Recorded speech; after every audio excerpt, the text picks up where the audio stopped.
По 35 години Македонија купува нови патнички возови. На огласот објавен денеска се бараат понуди за 6 композиции со локомотиви и вагони кои на патниците треба да им обезбедат европски стандарди во удобноста, но и во брзината на патувањето.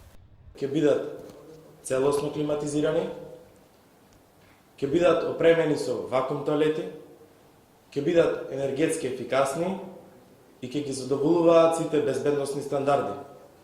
Но исто така, што е многу значајно за нас, ќе ги исполнуваат и сите стандарди за превоз на лица со ограничена мобилност и ќе бидат направени согласно на високите технички стандарди кои ги има воспоставено Европската Унија. Со оглед на застареноста на вагоните и бавното движење, очекувањето е новите возови да ја направат железницата конкурентна опција за патниците. Секоја гарнитура има капацитет од 200 патници.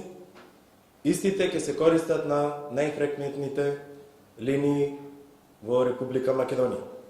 Согласно анализата, овие нови гарнитури покриваат вкупно 60% од линиите, што директно значи поудобен и поквалитетен превоз за корисниците на железничкиот транспорт. Набавката која треба да се реализира најдоцна до крајот на 2014 се прави со кредит на Македонски железници транспорт од ЕБРД, за кој гарантира државата. Инвестицијата е вредна 25 милиони евра, а надлежните велат дека нема да го поскапи билетот. Новите возови во комбинација со реконструкцијата на клучни точки од пругата треба да ја забрзаат железницата до 120 км на час на делници каде сега се движи со 30.